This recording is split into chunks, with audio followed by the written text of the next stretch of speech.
So welcome everyone, welcome to civil centric. कुछ चीज़ें हमने पढ़ी थी पिछले लेक्चर में, जिसमें हमने सॉइल की कुछ प्रॉपर्टीज देखी थी, इंटर रिलेशनशिप्स देखे थे। फिर उन प्रॉपर्टीज में से 3 प्रॉपर्टीज को हमने लेबोरेटरी में कैलकुलेट किया था।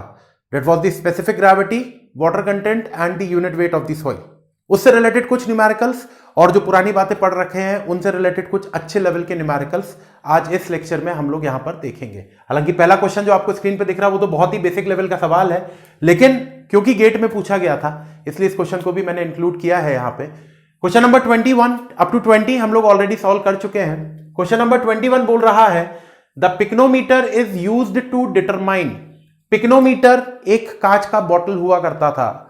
उसने बोला कि भैया ये जो पिक्नोमीटर है इससे हम क्या क्या पता कर सकते हैं, पिक्नोमीटर को यूज करके कौन कौन सी प्रॉपर्टीज कैलकुलेट कर सकते हैं। तो याद करिएगा, पिक्नोमीटर से हम 2 चीजें कैलकुलेट कर सकते थे, water content of the soil and specific gravity. तो अगर आप देखें तो ऑप्शन हो जाएगा करेक्ट ऑप्शन आपका सी ऑप्शन। सीधा सिंपल सा सवाल था, गेट में 1 नंबर का क्वेश्चन ये पूछा गया था आपसे। आई होप कि ये बात तो आपको क्लियर होगी। चलिए अगले क्वेश्चन पे आते हैं। थोड़ा सा अच्छा ट्रिकी क्वेश्चन है, थोड़ा सा समझेंगे क्या बोल रहा है। हालांकि ये गेट का सवाल नहीं है, गेट में जनरली इस टाइप के सवाल पूछे जाने की संभावना थोड़ी सी कम रहती है, लेकिन फिर भी क्योंकि हमने इस तरीके का कुछ कंसेप्ट पढ़ रखा है हमारे थियरी में, तो इसलिए उस कंसेप्ट से रिलेटेड ये न्यूमेरिकल जरूर देख लें, सो दैट हमको फॉर्मूला अप्लाई करने का तरीका समझ में आ जाएगा। सवाल बोल रहा है the weight of pycnometer containing 400 grams sand and water full to the top is 2150 grams. ध्यान से पढ़िएगा, शब्दों के हेर फेर है इस क्वेश्चन में, लैंग्वेज को समझने की कोशिश करिएगा। क्या बोल रहा है उसको जरा ध्यान से देखिए।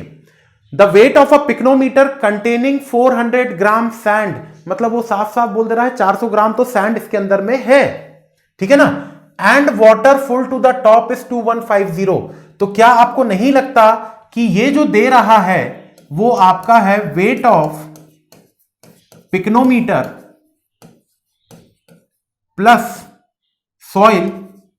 मैं सॉइल लिख दे रहा हूं, उसको सैंड है, मैं सॉइल लिख दे रहा हूं क्योंकि हमने जो प्रैक्टिकल पढ़ा था उसमें हमने सॉइल शब्द यूज किया था, है ना। तो हमारे इस क्वेश्चन में सॉइल का मतलब सैंड है। तो wait of pycnometer plus soil plus water की वैल्यू वो दे रखा है 2150 ग्राम। बोलो भैया, wait of pycnometer containing 400 gram sand, इस सैंड का यूज करूंगा, इस 400 ग्राम का यूज करूंगा मैं आगे, लेकिन अभी फिलहाल में पिक्नोमीटर प्लस सॉइल प्लस पानी का वेट 2150 ग्राम दे रखा है। आगे बोल रहा है the weight of pycnometer full of water only. आगे बोल रहा है wait of pycnometer plus water is 1950 grams. I hope कि ये 2 चीज तो समझ में आ गई होंगी। और अगर थोड़ा सा दिमाग चलाएं, आप पुरानी बातों को याद करें, तो क्या आपको एक बात समझ में आ रही है यहां पे? क्या बात? वो बात यह है कि ये जो दे रखा है, जो प्रैक्टिकल हमने पढ़ा हुआ था वाटर कंटेंट के डिटर्मिनेशन का, क्या आपको लगता है कि ये आपको उस फॉर्मूले की W3 की वैल्यू दे दी है? और ये जो है ये क्या दे रखा है? W4 की वैल्यू।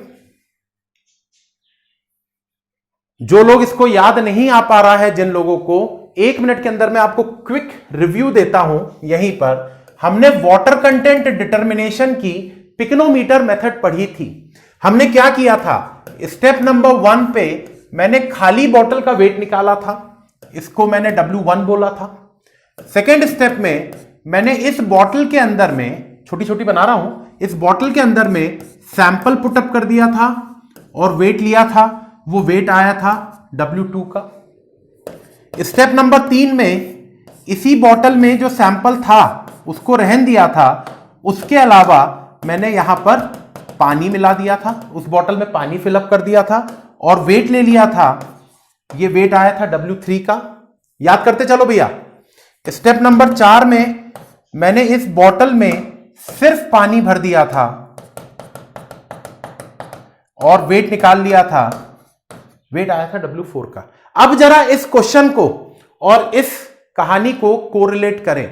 पहला लाइन बोल रहा है the weight of pycnometer containing sand and water full to the top is 2150। Pycnometer plus soil plus पानी, उसी का वेट तो दे रहा है 2150 ग्राम, तो ये W3 दे दिया ना आपको 2150।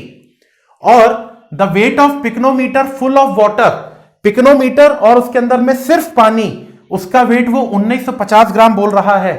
तो ये कायदे से आपको W4 दिया हुआ है। याद आई वो बातें जो हमने आज से कई सालों पहले पढ़ी थी, है ना? सालों ही बोलेंगे, 4-5 दिन हो गए, पुरानी बातें, 4-5 लेक्चर पुरानी बातें हैं, तो स्टूडेंट्स के लिए तो वो सालों पुरानी बातें हो जाती हैं। तो वाटर कंटेंट क्या होता है, कैसे निकाले थे? W2 minus W1 upon W3 minus W4 into G minus 1 upon G minus 1। बोलो भैया, कोई दिक्कत, कोई समस्या? यही फॉर्मूला था। आपसे सवाल क्या पूछ रहा है? सॉइल की स्पेसिफिक ग्रेविटी दे रखी है 2.5, आपको बताना है सॉइल का वाटर कंटेंट कितना होगा। You have to find out the water content of this soil. Simple सी बात समझिएगा, ये W2 माइनस W1 आखिर में है क्या? जरा इस डायग्राम को देखें। W1 है खाली बोतल का वेट और W2 है बोतल प्लस सॉइल का वेट। तो अगर मैं W2 माइनस W1 कर दूंगा तो क्या आपको नहीं लगता मुझे बोतल का वेट, सॉइल का वेट मिल जाएगा? भाई W1 is the weight of the bottle, W2 is the weight of the bottle plus sample.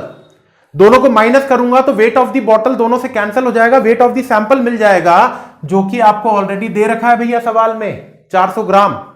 तो ये जो 400 ग्राम दे रखा है, आपको नहीं लगता कि ये W2 माइनस W1 दे रखा है आपको? सिर्फ लैंग्वेज का हेर फेर है इस सवाल में। अगर लैंग्वेज पकड़ में आ गई तो इस फॉर्मूले में वैल्यू डाल के आंसर निकाल लेना है भैया। तो आपको W2 माइनस W1 की वैल्यू दे रखा है, W3 की वैल्यू दे रखा है, W4 की वैल्यू दे रखा है, स्पेसिफिक ग्रेविटी सवाल में दे रखा है, तो भैया वाटर कंटेंट तो निकल ही जाएगा मेरा। कितना हो जाएगा वाटर कंटेंट? अगली स्क्रीन पे देखते हैं। वाटर कंटेंट का फॉर्मूला मैंने पढ़ा भैया, W2 minus W1 upon W3 minus W4 into G minus 1 upon G, और इस पूरे में से घटा दूंगा मैं 1 को, तो मुझे मिल जाएगा मेरी सॉइल का वाटर कंटेंट। W3 की वैल्यू मेरे को सवाल में दे रखी है 2150 ग्राम, W4 की वैल्यू मुझे सवाल में दे रखी है 1950 ग्राम। W2 माइनस W1 की वैल्यू मैंने हमारा दिमाग चला के W2 माइनस W1 की वैल्यू बता दी। तो W2 माइनस W1 तो भैया सॉइल का वेट है, सवाल में दे रखा है। सॉइल कितनी है? 400 ग्राम की सॉइल है, डिवाइडेड बाय W3 की वैल्यू 2150, W4 की वैल्यू 1950, G की value 2.5 minus 1 divided by 2.5, G minus 1 upon G। ये पूरा किया, sorry, G minus 1 upon G। फिर क्या करेंगे भैया? इस पूरे में से माइनस कर दूंगा 1 को। कैलकुलेशन करना है सिर्फ, और मेरे ख्याल से कैलकुलेशन तो मुझे थोड़ा सा आसान टाइप का दिख रहा है। वापस रिपीट करूंगा, कैलकुलेटर का यूज कम से कम करना है हमको। 3 घंटे का समय मिलेगा गेट में, जिसमें 65 क्वेश्चन करने रहते हैं। ऑलमोस्ट 3 मिनट में एक question, 3 minute more than sufficient time होता है किसी भी एक क्वेश्चन को सॉल्व करने का। तो ये हो गया 400 बटे 2150 माइनस 1950, जहां तक मुझे पता है होता है 200 into 2.5 minus 1 1.5 divided by 2.5 minus 1।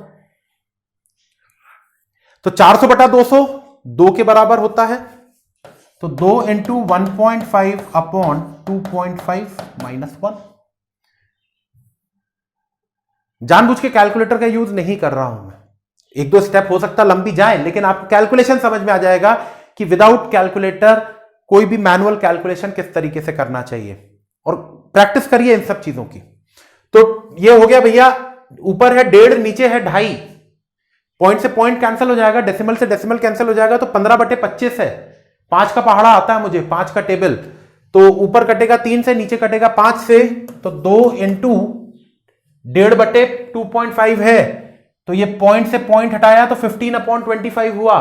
5 का टेबल पढ़ा तो 5 3 15, और नीचे पढ़ा तो 5 5 25, तो 3/5 -1, ये आना चाहिए मेरा वाटर कंटेंट।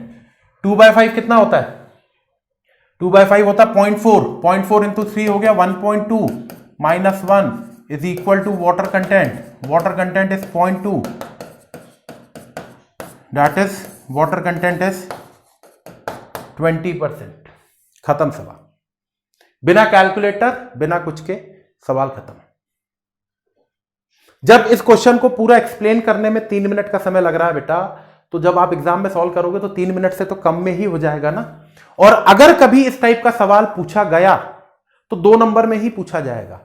तो 3 मिनट खर्चा करके, अपने जीवन के 3 मिनट खर्चा करके अगर मुझे 2 नंबर एक्स्ट्रा मिल रहे हैं गेट की परीक्षा में, ज्यादा अच्छा है ना वो चीज। तो for this question the water content of the soil is 20%। I hope कि ये सवाल क्लियर हो गया सभी को। ये W2 माइनस W1 की कहानी क्लियर हो गई सभी को। उसके अलावा तो कुछ था ही नहीं इस सवाल में, ये मेरा आंसर हो जाएगा। आई होप कि ये क्लियर हो गया होगा। Moving to the next question now. अगले क्वेश्चन पे बढ़ते हैं, देखें क्या है। बहुत बढ़िया क्वेश्चन, क्या है जरा पढ़ें आप। क्वेश्चन में क्या बोल रहा है वो? ड्यूरिंग कॉम्पैक्शन, ये भी बहुत अच्छा सवाल है, गेट का ही है। During compaction the void ratio of the soil is reduced from 0.95 to 0.65। मैंने सॉइल को कॉम्पैक्ट किया। कॉम्पैक्शन अभी फिलहाल में, कॉम्पैक्शन नाम का एक चैप्टर भी है हमको सॉइल मैकेनिक्स में। हालांकि कॉम्पैक्शन का मतलब तो हमको अभी भी पता होगा ना भाई, किसी भी चीज को कॉम्पैक्ट करना है मतलब उस चीज को, उसका वॉल्यूम कम करना है मुझे। कॉम्पैक्शन का मतलब अभी फिलहाल में तो यही पता है। आगे सॉइल मैकेनिक्स जब हम पढ़ेंगे तो कॉम्पैक्शन को और ज्यादा डिटेल में और अच्छे से समझेंगे। अभी इस कॉम्पैक्शन का मतलब वही समझें जो डिक्शनरी में लिखा गया है। किसी भी चीज का वॉल्यूम कम करना is the process of compaction. तो जब मैंने सॉइल को कॉम्पैक्ट किया तो सॉइल का वॉइड रेशियो 0.95 से 0.65 में रिड्यूस हो गया। तो सॉइल के वॉल्यूम में कितना रिडक्शन आया मुझे यह कैलकुलेट करना है भाई। वॉइड रेशियो में 0.95 से 0.65 तक का चेंज आया है। Now I have to find out कि वॉइड रेशियो में इतना चेंज आने के कारण सॉइल के टोटल वॉल्यूम में कितना डिक्रीज हुआ है। ऐसा कुछ पूछा गया है मुझसे। इस क्वेश्चन के पीछे की कहानी अगर आप कोरिलेट कर पाए तो कहानी कुछ ये कहती है कि मेरे पास सपोज करिए ये एक सॉइल है जिसके अंदर में सॉलिड्स भी हैं। काम करते हैं, एयर और वाटर को एक साथ दिखा दे रहा हूं मैं यहां, कोई दिक्कत नहीं, दिखाया है, बहुत बार दिखाया है।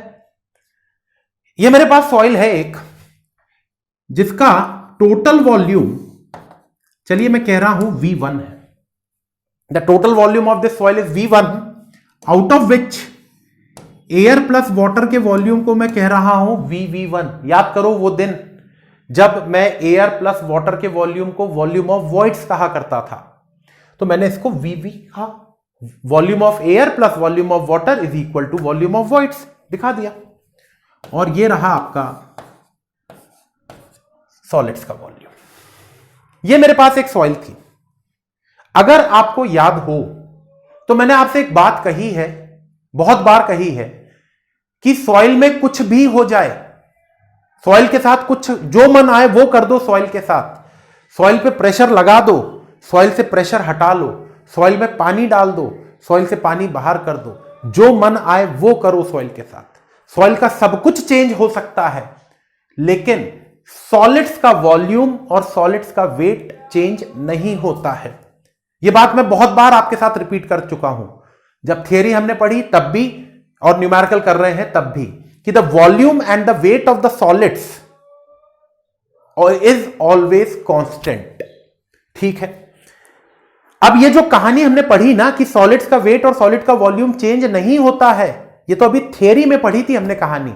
अब इस कहानी को न्यूमेरिकल में यूज करने का समय आ गया है। तो करते हैं। ये सॉइल थी मेरे पास, इस सॉइल के साथ हो गया एक हादसा। हादसे को नाम दिया है इन्होंने कॉम्पैक्शन का। अब कॉम्पैक्शन हुआ है तो वॉल्यूम तो चेंज हुआ होगा, वॉल्यूम डिक्रीज हुआ होगा। तो अब इस कॉम्पैक्शन के बाद जो मुझे सॉइल मिली वो कुछ ये मिली।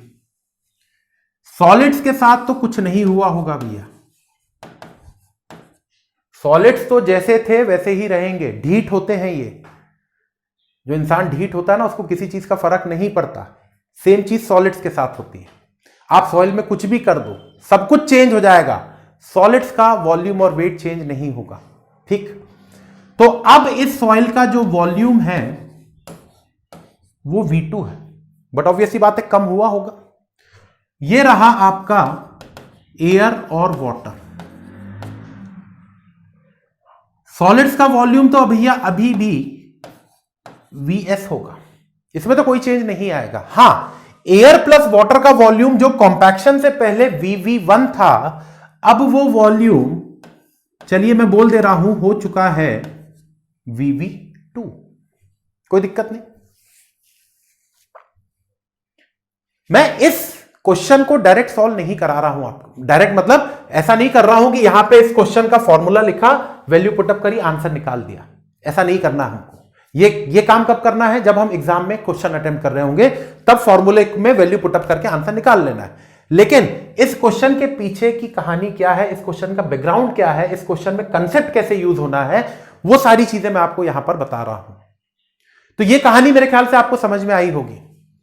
अब मुझसे पूछ रहा है जो भी हुआ इस सॉइल के साथ, जिसके कारण इसका वॉइड्स चेंज हुए 0.95 से 0.65 में, तो मुझसे वो सवाल में पूछ रहा है the corresponding decrease in the volume of the soil. Soil के टोटल वॉल्यूम में कितना डिक्रीमेंट आएगा, कितना डिक्रीज होगा सॉइल का overall volume.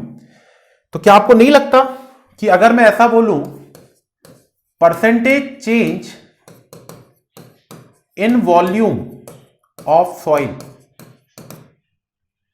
percentage change in volume of the soil will be equal to initial volume minus final volume divided by initial volume। बोलो भैया, initial volume minus final volume divided by initial volume। किसी भी चीज का percentage change ऐसे ही तो निकालते हैं, initial minus final divided by initial, चाहे वो वॉल्यूम हो चाहे कुछ और हो। तो initial volume minus final volume divided by initial volume. ठीक है, अब सवाल बना कि सर ये V1 की वैल्यू कैसे निकाले। V1 की वैल्यू तो मुझे नहीं समझ में आ रही।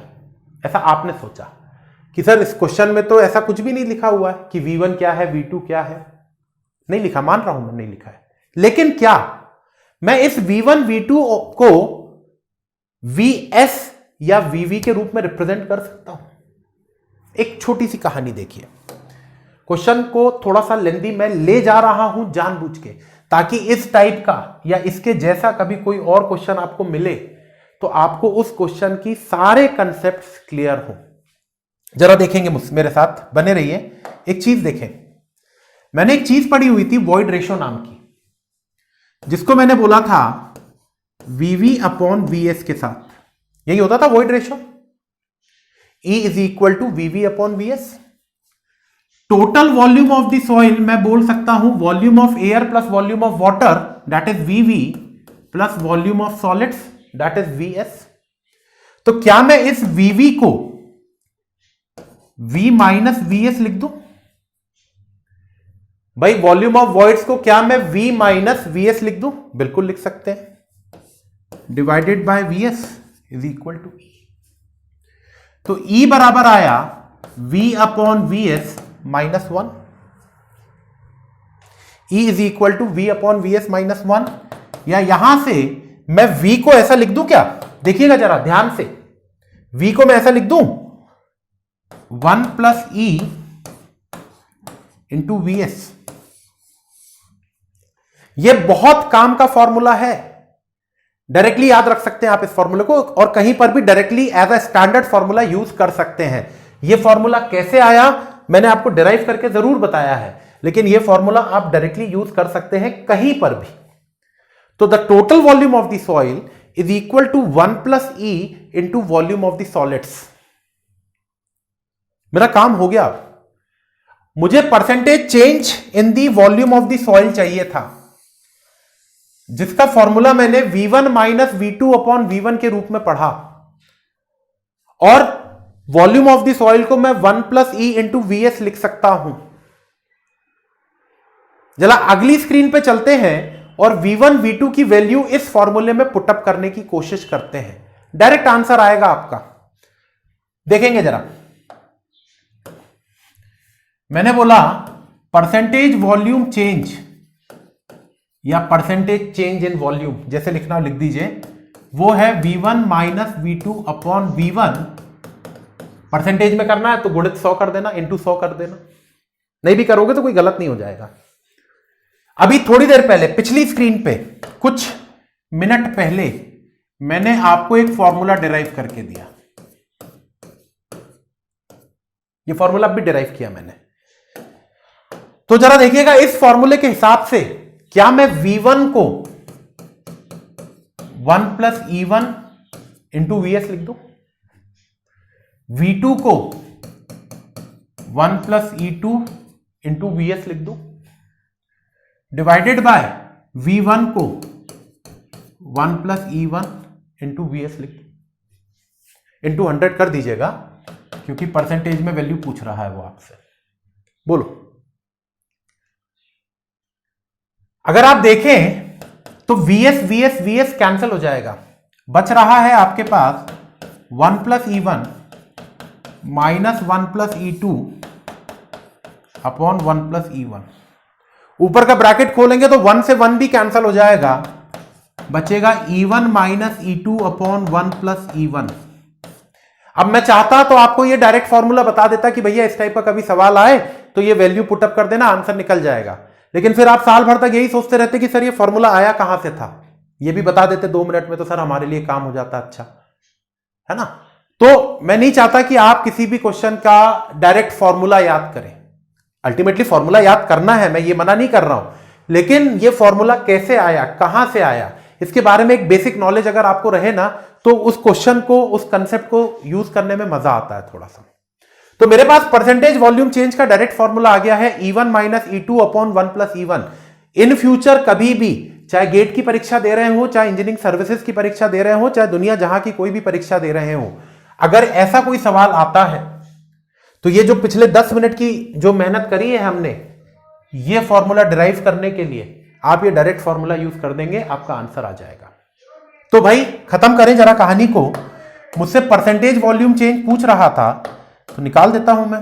तो परसेंटेज वॉल्यूम चेंज की वैल्यू मेरे पास आई E1 minus E2 upon 1 plus E1।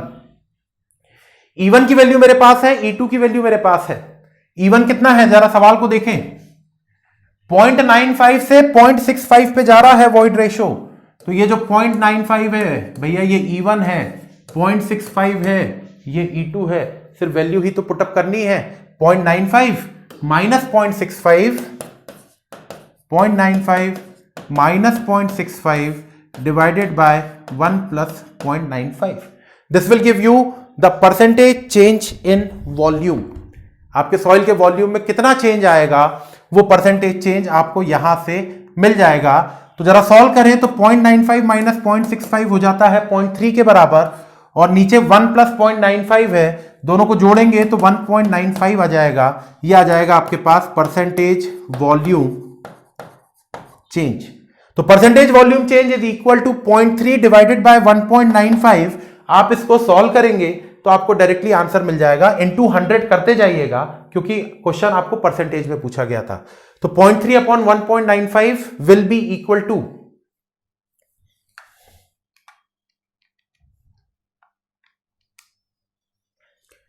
0.1538, that is 15.38%. This is your answer. Formula तो यही यूज करना है भैया, डायरेक्ट फॉर्मूला है ये, लेकिन ये स्टैंडर्ड फॉर्मूला नहीं है। तो अगर कोई ऑब्जेक्टिव सवाल आए तो आंख मूंद के ये फॉर्मूला यूज कर देना, लेकिन ये फॉर्मूला कैसे आया था, उस कैसे की कहानी मैंने आपको पिछले 10 मिनट में बता दी कि ये फॉर्मूला आया कहां से। तो I hope you have understood this question and the final answer that is the percentage change in volume of the soil is equal to 15.38%। So 15.38 solve करने के बाद ये 15.38 आया, और ऑप्शन के हिसाब से देखें तो A option that is 15.38% is the correct answer. I hope कि ये क्वेश्चन क्या था और इस क्वेश्चन में जो फॉर्मूला यूज हमने किया वो फॉर्मूला कहां से आया वो भी मैंने आपको यहां पर बता दिया है। तो आगे बढ़ते हैं नेक्स्ट क्वेश्चन के लिए। Question number 24